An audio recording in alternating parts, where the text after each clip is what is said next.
y a esta hora vamos a recibir los micrófonos y las cámaras de Radio Fe y Alegría al ingeniero Jorge Martínez. El ingeniero Jorge Martínez es informático, es especialista en comunicaciones y redes de comunicaciones y datos, es profesor universitario en la Universidad Central de Venezuela y en la Universidad Metropolitana, es director de operaciones, servicios, telecom.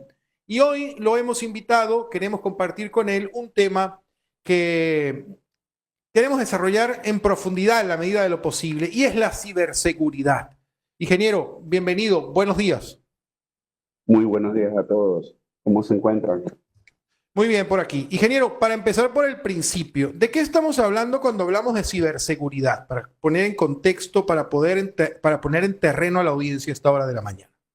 Sí, básicamente la ciberseguridad se encarga de proteger los activos tecnológicos de las compañías y organizaciones a lo largo de todo el globo terráqueo, ¿no? Toda organización hoy en día necesita plataformas tecnológicas para operar. Ustedes en este momento en la radio tienen comunicaciones, tienen enlaces a internet, tienen un conjunto de servidores, máquinas, etcétera. Todo esto aloja información.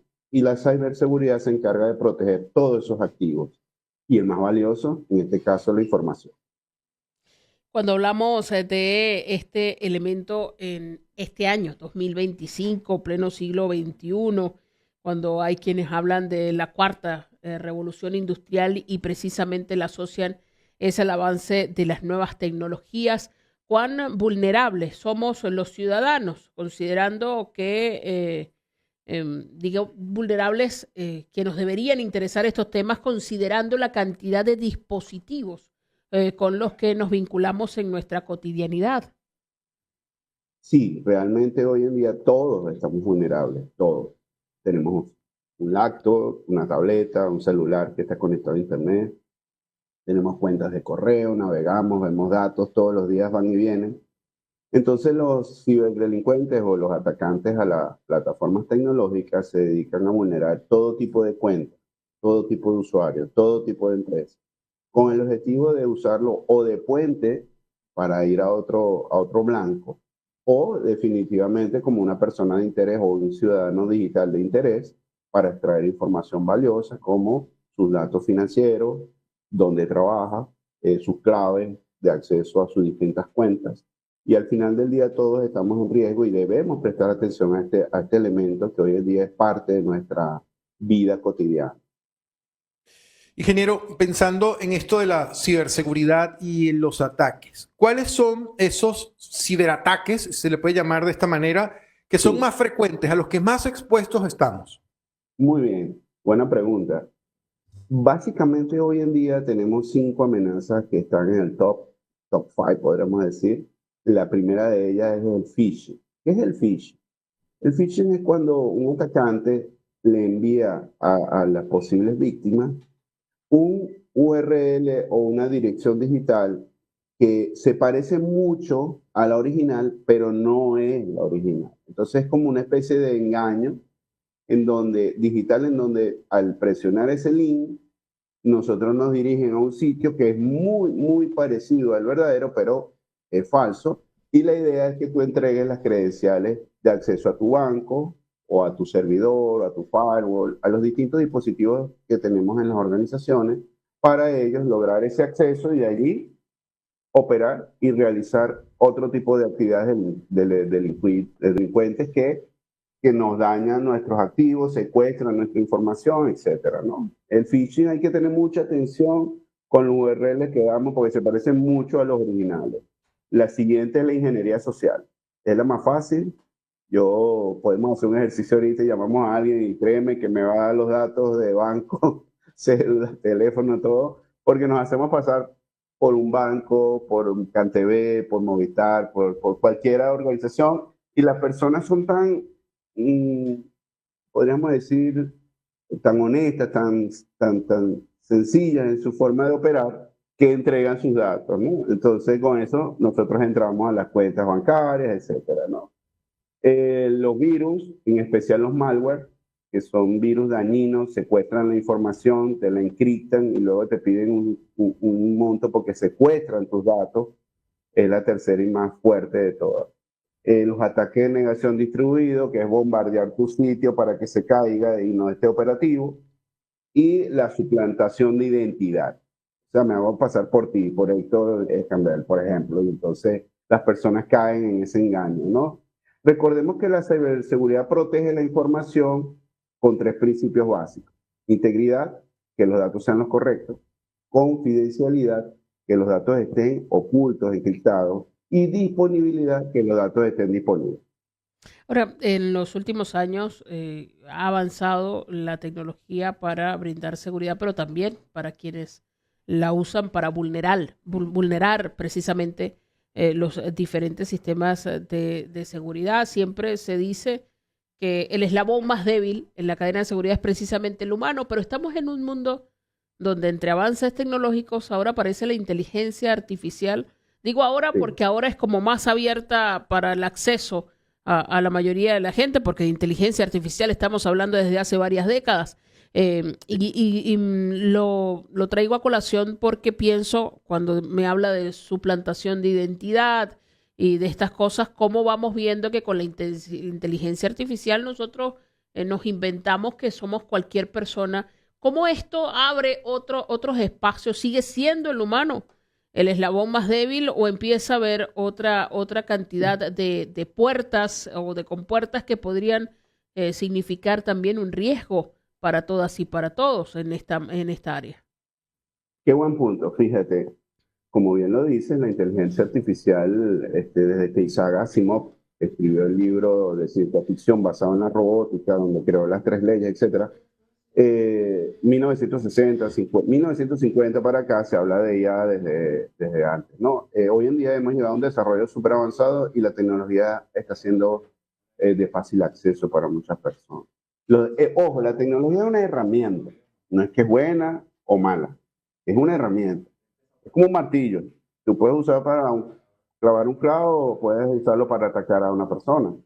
Entonces, la tecnología desde el punto de vista de ser una herramienta también está disponible para los que están del lado oscuro de la fuerza, como decimos nosotros, y la están utilizando para generar virus más avanzados, para generar ataques de phishing más sofisticados, para utilizar estas herramientas en la generación de correos falsos muy elaborados.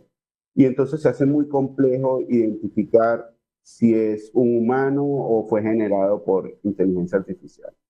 Nosotros estamos utilizando mucha educación en las organizaciones y en las empresas para aprender a identificar cuando un correo es falso, cuando el phishing, el URL no es el que dice ser, pero sigue siendo el humano el disparador de estas puertas de acceso a los atacantes. Porque si yo le envío ahorita un correo, señora Costa, y usted confía en mí, mire Jorge, clic, y resulta que decía Jorge Martínez y al final había un pequeño cambio en vez de SZ, entonces le das clic, ahí abriste la puerta a los atacantes. Un URL para entrar a www.lacompañía.com, donde tú pagas la luz, el teléfono, es el banco, y al final .es, si tú no te das cuenta, es la misma, ¡pac! Y proporciona los datos de acceso a los delincuentes. Al final del día, el humano, con su capacidad de operar continuamente, permite la entrada de los atacantes, porque el cerebro funciona de una manera que no lee cada dígito, cada detalle, sino que engloba. De esto hay ejercicios de National Geographic, pone muchos ejercicios de valga la cuña, donde las palabras están mal escritas y tú no tienes que leer toda la palabra para entender y que esté correcta, sino que tu cerebro ya la completa. Entonces el humano sigue siendo ese eslabón débil de la cadena y al final de la cadena tenemos que educarnos. Nuestras campañas van orientadas a eso. Y precisamente como somos el elemento disparador para abrir brechas de inseguridad digital, quizás le pregunto, somos también los disparadores para cerrar esas brechas. Y allí voy. Usted mencionaba ese top 5 de delitos, ¿no? Porque son delitos al final, o de ciberataques a los que estamos más expuestos.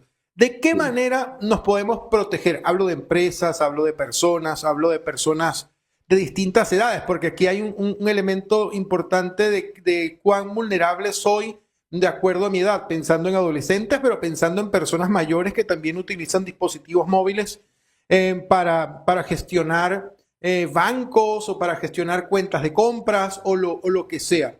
¿Por dónde empezamos como usuarios, como personas pensantes, para cerrar esas brechas de inseguridad digital? ¿Qué podemos hacer? Qué buena pregunta, Héctor. Fíjate que lo primero es la educación. Nosotros estamos en campañas a lo largo de todo el país, en empresas, a las personas, en universidades, en donde le enseñamos que determinen y analicen qué información están manejando y cómo les llega esa información, ¿no? Porque, por ejemplo, a ti te puede llegar un correo de John Smith, te está regalando $1 millón. ¿Tú conoces a John Smith? O sea, ¿por qué le das clic al enlace? Se ganó la Porque Green tienta Card. porque Ya, tienta $1 millón. quiero $1 millón, pero no conozco a ningún John Smith que me lo regale. El URL, usted se ha ganado la Green Card. Señores, ustedes participaron en la Green Card, en el sorteo de la lotería de la Green Card. No, ¿verdad? No le den clic a eso. Y así puedo darte una larga lista de mensajes que le llegan a las personas, cada vez más elaborado. La pregunta de la señora Costa fue importante. Este, la IA prepara este escenario para eso. Tenemos que educarnos, mantener actualizados los computadores con los parches de seguridad correctos. No importa si es Linux, si es Mac, si es Windows, todas tienen que estar actualizadas porque ahora todas son blancos. Los servidores, los equipos de comunicaciones. Yo te apuesto que voy a muchas compañías donde compraron un firewall hace 3 años y no le han hecho un update. Después los atacan y dicen que es culpa del proveedor o de la marca, cuando cada vez las amenazas. ¿Para qué son las actualizaciones? Precisamente su nombre lo dice, para mantenerse a la par, cubriendo cualquier hueco que haya surgido en el software. Entonces, una actualización lo tapa, pero si yo no lo actualizo, no tengo una política de actualización, básicamente dejo la puerta abierta, ¿no? También tenemos los antivirus. Hay que tener antivirus actualizados porque, ojo, si te ataca un malware, la única manera de tenerlo es con tus antivirus. Eso pasa a los firewalls, pasa a todos los equipos. Hay que estar presente y consciente de que debemos proteger los endpoints o las máquinas finales. Y lo que dijiste es muy interesante. El grupo de edad, hoy se dice que las personas son nativos digitales cuando naciste ya y existía ya el celular o la tableta. Por ejemplo, yo nací y no tenía celulares. Entonces, mi manejo no es el mismo que de un joven de 18 años que entra a su compañía y es un crack manejando el celular, la tableta, etcétera. Y son los que están más propensos a ver videos cortos, a dar clic a muchas cosas. Hay que educarlo y decirle, oye, pendiente con esto, pendiente con aquello, porque te pueden atacar.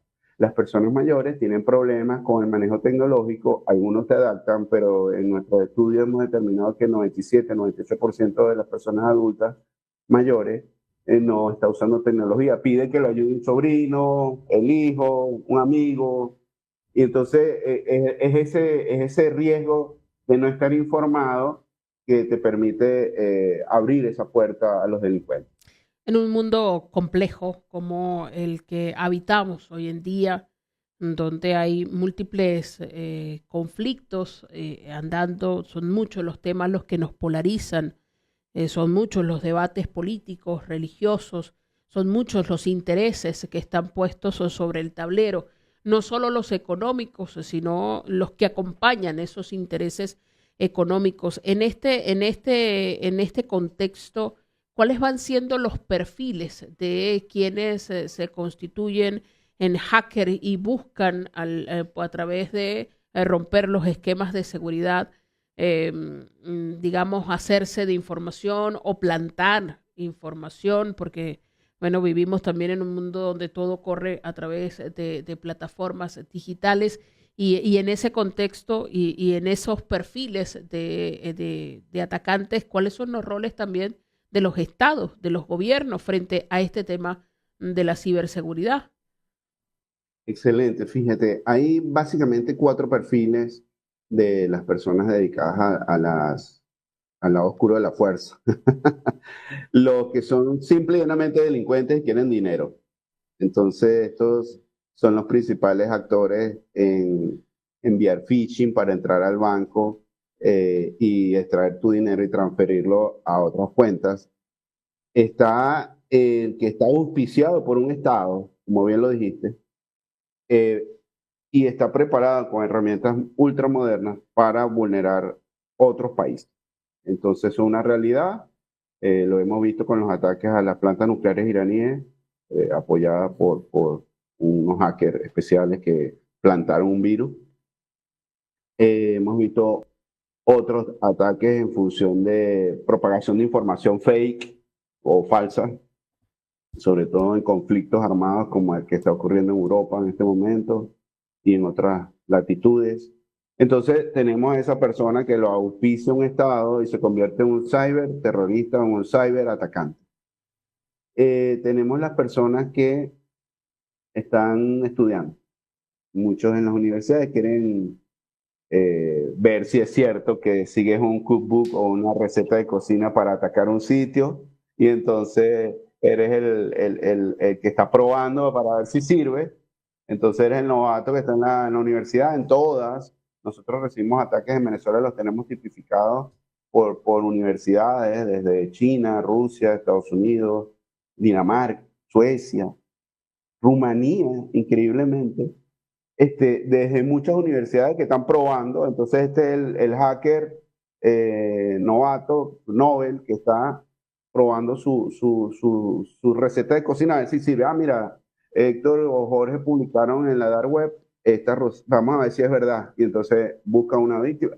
No es su objetivo dañar, sino probar que funcione. ¿Sí? Y están las personas que se dedican definitivamente a comerciar. Prueban sus herramientas, prueban si pueden vulnerar un sitio y lo ponen en venta en la dark web. Entonces ellos son del negocio del hacker comerciante. Son mercaderes de la Sí, son mercaderes, pero del lado oscuro de la fuerza. No del templo. No.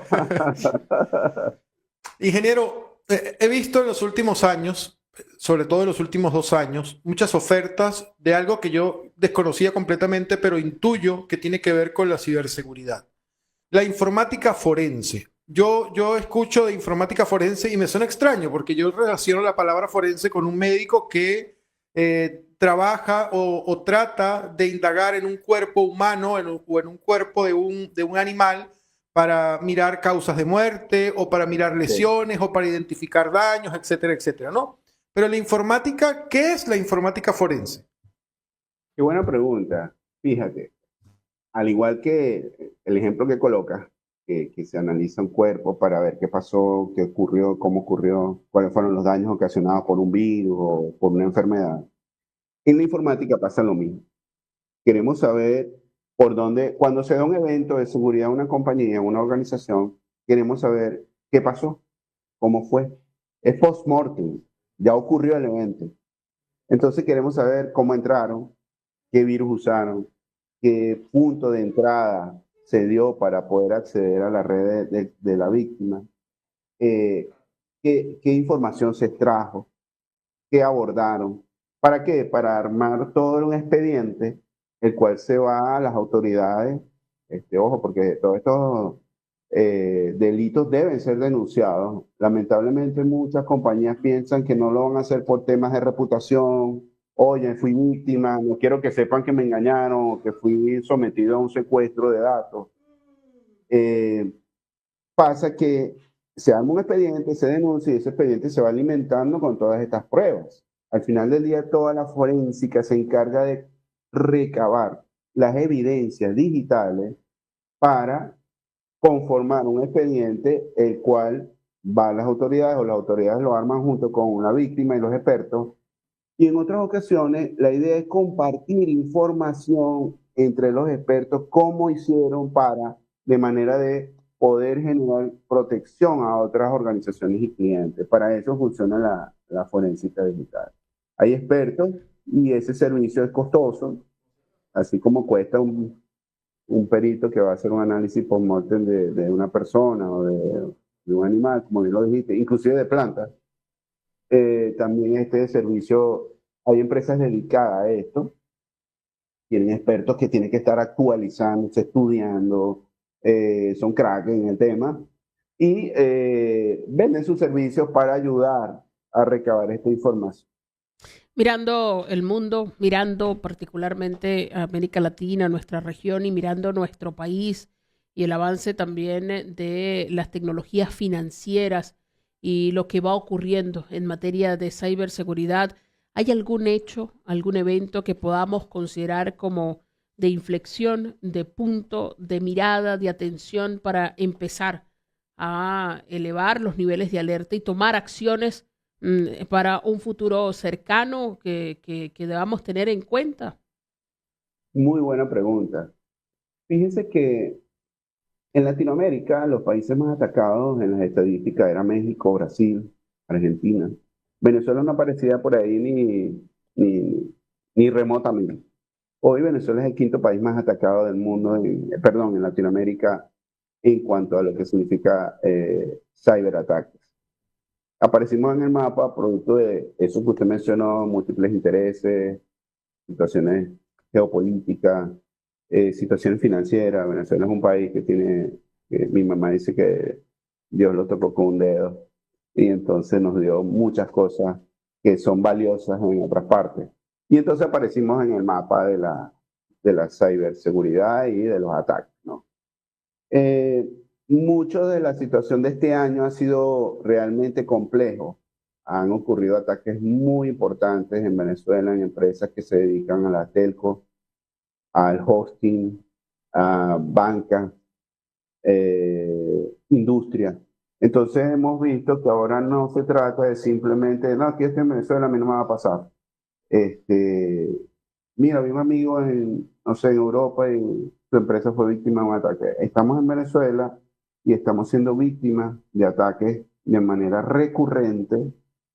Y en Venezuela un punto de inflexión, ¿cuál fue? Oye, el ataque a una telco importante, a una empresa de housing y hosting importante que aloja allí servicios, a empresas grandes de farmacéuticas. Y entonces dijimos, oye, ¿qué está pasando en nuestro país? Tenemos que mejorar nuestras medidas, educar a los usuarios, actualizar los dispositivos, trabajar en robustecer nuestra seguridad de la digital. Y hoy en día es extraño llegar a una organización que no tenga ni un firewall, por ejemplo, o su antivirus y sus niveles de seguridad. Muchas veces yo lo comparo con una casa. Tú no le das la llave de tu casa a cualquiera. Tiene rejas, puertas, mientras tiene más recursos pone más cosas, cámaras, ¿sabes? Distintas capas de seguridad, porque no hacemos lo mismo en las organizaciones.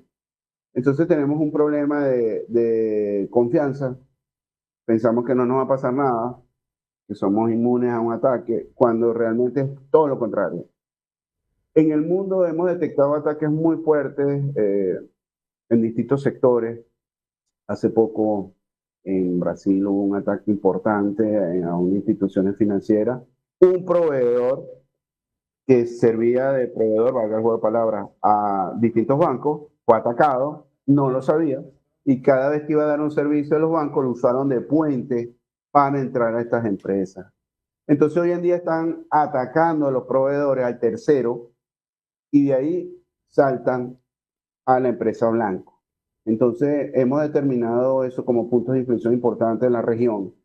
Fue un gran banco que tiene más de 4.000 agencias en Brasil. Es demasiada eh, eh, superficie que es blanco, y entonces tenemos que tener en cuenta esto. ¿Alguna recomendación final para quienes nos están escuchando y desde su lugar como usuarios cotidianos de redes sociales, de banca móvil, ahora descubriendo las nuevas tecnologías financieras y entrando en wallet o exchange, o quienes instalan algún software en su TV Box o cualquier dispositivo que le hace que su televisor sea inteligente y los múltiples dispositivos con los que lidiamos y ponemos en las manos de nuestros hijos o de nuestros padres en casa, hasta quienes nos pueden estar escuchando en universidades o empresas o microempresas o pequeñas y medianas empresas en el país y estén dándole vueltas en cómo hacer y qué hacer frente a este tema y las medidas que puedan tomar.